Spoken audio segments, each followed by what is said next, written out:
Hi, എന്താണ് IST registration? അതായത് input service distributor registration. ഒരു റെഗുലർ GST രജിസ്ട്രേഷനും IST രജിസ്ട്രേഷനും തമ്മിലുള്ള ഡിഫറൻസ് എന്തൊക്കെയാണ്? നിങ്ങൾ IST രജിസ്ട്രേഷൻ ഏത് സിറ്റുവേഷനിലാണ് എടുക്കേണ്ടത് മാൻഡേറ്ററി ആണോ? 1 April 2025 മുതൽ IST രജിസ്ട്രേഷനിൽ വരുന്ന മാൻഡേറ്ററി ചേഞ്ചസ് എന്തൊക്കെയാണ്? ഇത്രയും കാര്യങ്ങളാണ് നമ്മൾ ഈ വീഡിയോയിൽ ഡിസ്കസ് ചെയ്യുന്നത്. Welcome to Mister Box. ഒരു എക്സാമ്പിളിലൂടെ നമുക്ക് സ്റ്റാർട്ട് ചെയ്യാം. നിങ്ങൾ മൾട്ടിപ്പിൾ സ്റ്റേറ്റുകളിലെ ബ്രാഞ്ചസ് ഉള്ള ഒരു ബിസിനസ് ആണെന്ന് അസ്യൂം ചെയ്യുക. നിങ്ങളുടെ ഹെഡ് ഓഫീസ് കേരളത്തിലാണ്. നിങ്ങൾക്ക് മറ്റ് 3 ബ്രാഞ്ചസ് കൂടിയുണ്ട്, കർണാടകയിലും തമിഴ്നാട്ടിലും തെലങ്കാനയിലും. സോ ഈ 3 GST രജിസ്ട്രേഷൻസും നിങ്ങളുടെ ബ്രാഞ്ചസ് ആയിട്ടാണ് വർക്ക് ചെയ്യുന്നത്. കേരളത്തിൽ നിങ്ങളുടെ ഹെഡ് ഓഫീസാണ്. ടോട്ടൽ 4 GST രജിസ്ട്രേഷൻസ് ഉണ്ട്. ഇതെല്ലാം തന്നെ റെഗുലർ GST രജിസ്ട്രേഷൻസ് ആയിട്ടാണ് എടുത്തിരിക്കുന്നത്. സോ ആസ് യൂഷ്വൽ നിങ്ങൾക്ക് GST ഇൻപുട്ട് ക്രെഡിറ്റ് വരുന്നത് 3 രീതിയിലാണ്. ഒന്ന് ഇൻപുട്ട് സർവീസസ്, 2 ഇൻപുട്ട് ഗുഡ്സ്, അതുപോലെ തന്നെ ക്യാപിറ്റൽ ഗുഡ്സ്. ഇത് 3ഉം നിങ്ങളുടെ പർച്ചേസുകളിലൂടെ ഇൻപുട്ട്സ് ആയിട്ട് വരുന്നു. നിങ്ങളുടെ ഔട്ട്പുട്ട് ടാക്സ് സെറ്റിൽ ചെയ്യാനായിട്ട് ഇത് യൂസ് ചെയ്യാവുന്നതാണ്. ഈ 4 GST രജിസ്ട്രേഷൻസിലും ആസ് യൂഷ്വൽ ബിസിനസ് നടന്നുകൊണ്ടിരിക്കുന്നു. നിങ്ങൾ ഇൻപുട്ടും ഔട്ട്പുട്ടുമായിട്ട് സെറ്റ് ഓഫ് ചെയ്യുന്നു, റിട്ടേൺസ് ഫയൽ ചെയ്യുന്നു. ഇതൊരു യൂഷ്വൽ ബിസിനസ് സിനാരിയോ ആണ്. ഇവിടെ അഡീഷണലായിട്ട് വരാൻ പോകുന്ന ഒരു കാര്യം കൂടി ശ്രദ്ധിക്കുക. നിങ്ങളുടെ ഹെഡ് ഓഫീസിൽ കോമൺ ആയിട്ടുള്ള കുറച്ച് എക്സ്പെൻസസ് ഇൻക്യൂർ ചെയ്യുന്നുണ്ട്. അതായത് കോമൺ ആയിട്ട് വരുന്ന ഓഡിറ്റ് എക്സ്പെൻസസ് അല്ലെങ്കിൽ സോഫ്റ്റ്വെയറിൻ്റെ AMC ചാർജസ്, ഇതെല്ലാം തന്നെ ബില്ല് ചെയ്ത് വരുന്നത് നിങ്ങളുടെ ഹെഡ് ഓഫീസിലേക്കാണ്, അതായത് കേരള രജിസ്ട്രേഷനിലേക്കാണ്. ബട്ട് ഇതൊരു കോമൺ ആയിട്ടുള്ള എക്സ്പെൻസ് ആണ്. ഇതിൻ്റെ ഇൻപുട്ട് ടാക്സ് ക്രെഡിറ്റ് മറ്റെല്ലാ ബ്രാഞ്ചുകളിലേക്കും പ്രൊപ്പോർഷനേറ്റ്ലി വീതിച്ച് കൊടുക്കേണ്ടതുമാണ്. അതുപോലെ തന്നെ നിങ്ങൾക്ക് ഇൻപുട്ട് ഗുഡ്സും ക്യാപിറ്റൽ ഗുഡ്സും ഹെഡ് ഓഫീസിൽ വാങ്ങിയതിന് ശേഷം ബില്ലിങ് ഹെഡ് ഓഫീസിലേക്ക് നടത്തിയതിന് ശേഷം മറ്റുള്ള ബ്രാഞ്ചസിലേക്ക്, സ്റ്റേറ്റുകളിലേക്ക് ട്രാൻസ്ഫർ ചെയ്യേണ്ടി വരുന്ന സിറ്റുവേഷനും വന്നേക്കാം. സോ ഈ രീതിയിൽ ഇൻപുട്ട് ഗുഡ്സിൻ്റെയും സർവീസസിൻ്റെയും ക്യാപിറ്റൽ ഗുഡ്സിൻ്റെയും ഇൻപുട്ട് ടാക്സ് ക്രെഡിറ്റ് നിങ്ങളുടെ ഹെഡ് ഓഫീസിൻ്റെ GSTR 2Bയിലാണ് വരുന്നത് സപ്ലൈസ് ഫയൽ ചെയ്യുന്ന സമയത്ത്. ഇനി അത് മറ്റുള്ള ബ്രാഞ്ചുകളിലേക്ക് ട്രാൻസ്ഫർ ചെയ്യാനായിട്ട് സാധാരണയായിട്ട് എല്ലാ ബിസിനസ്സുകളും യൂസ് ചെയ്യാറുള്ളത് ക്രോസ് ചാർജിങ് എന്ന് പറയുന്ന മെക്കാനിസമാണ്.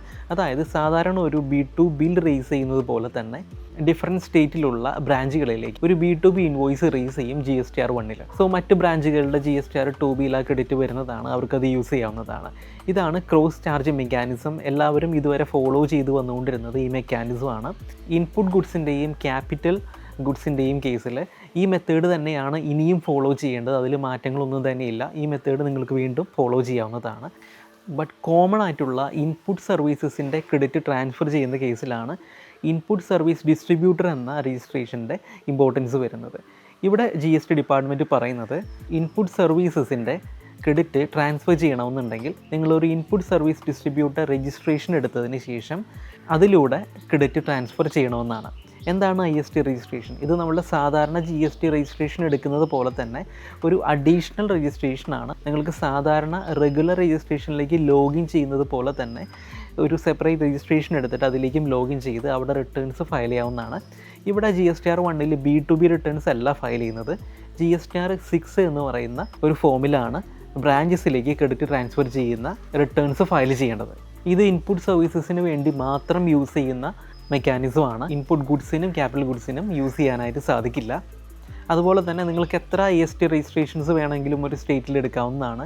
അതിന് ഇഷ്യൂ ഒന്നുമില്ല. മൾട്ടിപ്പിൾ ഡിപ്പാർട്ട്മെൻറ്റ്സിൻ്റെ പേരിൽ നിങ്ങൾക്ക് IST രജിസ്ട്രേഷൻ എല്ലാം തന്നെ എടുത്ത് ഈ ആക്ടിവിറ്റീസ് ചെയ്യാവുന്നതാണ്. അത് നിങ്ങളുടെ ബിസിനസ് സ്ട്രക്ചർ അനുസരിച്ച് നിങ്ങൾക്കത് പ്ലാൻ ചെയ്യാവുന്നതാണ്. സോ ഈ മെക്കാനിസം വർക്ക് ചെയ്യുന്നത് ഇങ്ങനെയാണ്.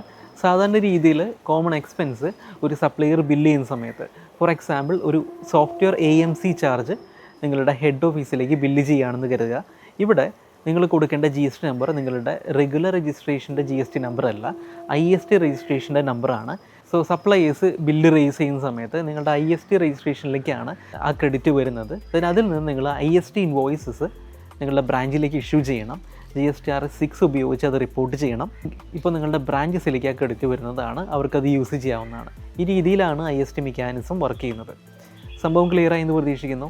ഇനി എന്താണ് 1 April 2025 മുതൽ ഇതിൽ വരാൻ പോകുന്ന ചേഞ്ചസ്?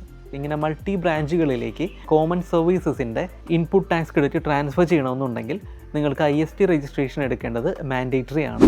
അതിലൂടെ മാത്രമാണ് ഇനി സർവീസസിൻ്റെ ITC നിങ്ങൾക്ക് ബ്രാഞ്ചുകളിലേക്ക് ട്രാൻസ്ഫർ ചെയ്യാനായിട്ട് സാധിക്കും. ഇതാണ് 1 April 2025 മുതൽ വരുന്ന മേജർ ആയിട്ടുള്ള ചേഞ്ച്.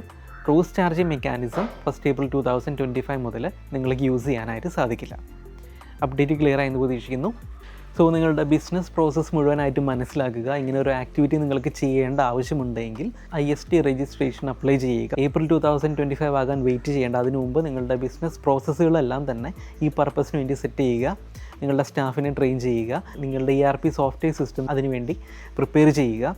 ഇങ്ങനെ കോമൺ എക്സ്പെൻസസ് ബില്ല് ചെയ്യുന്ന സമയത്ത് IST രജിസ്ട്രേഷൻ ഡീറ്റെയിൽസ് ആണ് നിങ്ങളുടെ സ്റ്റാഫ് സപ്ലൈസിന് പ്രൊവൈഡ് ചെയ്യുന്നതെന്ന് ഉറപ്പുവരുത്തുക. ഡീറ്റെയിൽസ് എല്ലാം ക്ലിയർ ആയെന്ന് പ്രതീക്ഷിക്കുന്നു. Thank you for watching.